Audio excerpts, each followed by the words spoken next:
Weight loss is a journey that really requires strong commitment and really motivation to change. And one of the key factors in weight loss is your diet. This is really central to anyone that's on a weight loss journey. And there's some things that we often do that may actually be making our weight loss more difficult or kind of railroading our journey. So I want to talk to you a little bit about some of the weight loss mistakes that you might be making. The first one is skipping breakfast. Now, some people do what's called time restricted eating or intermittent fasting. But the important thing is during early in your day, if you start to have hunger and you don't address that, then when you do eat, you'll often binge. So it's important that regardless if you're doing time restricted eating or not, that you begin your day making sure that you're not hungry. Now that may mean you wait till noon for your breakfast, but still, nonetheless, that first meal of the day is really, really important. Next thing you may be doing that could be interfering with your success is banning treats. So often we say, when we're on a weight loss journey, I can't eat this anymore. And then what happens is you go for a time and you're doing good, not eating it, and then you break down and have some, and so then you totally just binge on it. So it's okay to allow yourself to have some treats from time to time in moderation and not remove them completely from your diet. Go ahead and give yourself permission to enjoy them, but again, enjoy them in moderation and only one donut or whatever that treat is.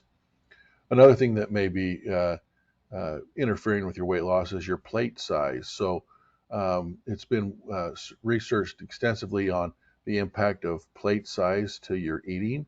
And if you have large plates, often you eat more. So you may want to downsize your plates into smaller plates because that can help you quite a bit. Another thing that may be uh, inhibiting your weight loss is smoothies. This is a big thing. Lots of people like to have their smoothies, but it's important to understand that you can have a lot of calories in a smoothie that's not as filling. So when we have a smoothie, a lot of times we remove like the fiber from the fruits and vegetables, things like that, and that helps us in digestion, but also helps kind of control the calories. So when you remove those types of things, you're taking in quite a bit of calories that can be rapidly absorbed into the blood and really can cause you problems. The next thing that may be inhibiting your weight loss is meat. Now, I'm not telling you to be a vegetarian or completely plant-based diet, but there is evidence to show that people that follow a plant-based diet generally have a lower body mass index.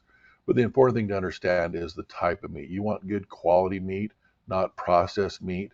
And then you need to understand that the amount of calories per gram is significantly usually higher in meat. So you could eat quite a few calories in a small piece of steak compared to fruits and vegetables. So really just making you aware that meat can be calorie dense, and you want to make sure that you're eating high quality product. The next thing that may be interfering with your weight loss is salad dressings. These salad dressings are, they kind of tout them as low cal, things like that. But the reality of it is, they're generally high calorie, highly processed, sweetened products that really, don't lend to weight loss. They want to encourage you to eat more of it.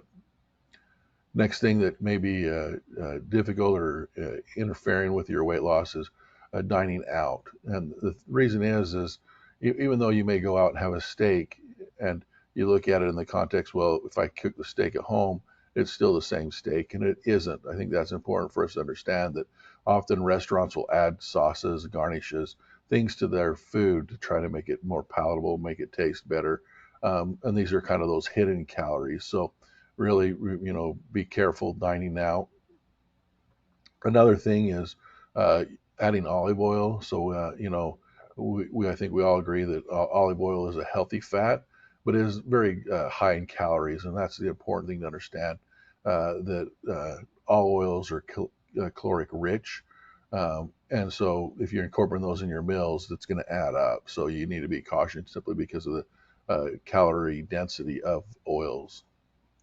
Next thing is liquid lunches. So a lot of people want to just drink their lunch, and this is it does work for some people, but I caution people this because again, a lot of the good healthy things have been removed for whatever it is you're drinking. If it's a juice, and you're taking in quite a bit of calories pretty rapidly, and without the added benefit of the fiber, things like that. So if you drink a glass of apple juice, for example, um, the amount of calories in there equates to multiple apples that you would never be able to eat in just a matter of minutes, but you could drink a glass of apple juice rather quickly. Another thing that may be inhibiting you is basically trying to remove carbs completely. Um, Not all carbs are the same, uh, but the important thing to understand is carbs is the primary fuel for the body, particularly the brain. Um, and so, if you're cutting out carbs, it's essential, first of all, to cut out the poor carbs, so the highly processed foods, the sugars, things like that. But if you're eating some carbs that are natural, and then those are going to be healthy for you. So you don't necessarily need to cut out all carbs. You do have to be cautious and watch your carbs because it's very easy, specifically in the highly processed foods, to kind of gorge yourself on those types of food products that then basically give you extremely high amounts of carbs, and they aren't good carbs for you. So, you know, the important thing to understand is there's just no weight loss plan or diet that fits everyone.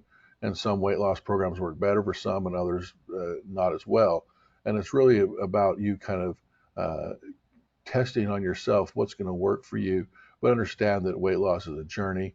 You've got to maintain a positive outlook and look at these things as kind of a growth opportunity, that as you're kind of investigating how you respond to different foods, that you also learn to enjoy the process. So if there's anything we can do for you, just let us know. We're happy to help. Thank you.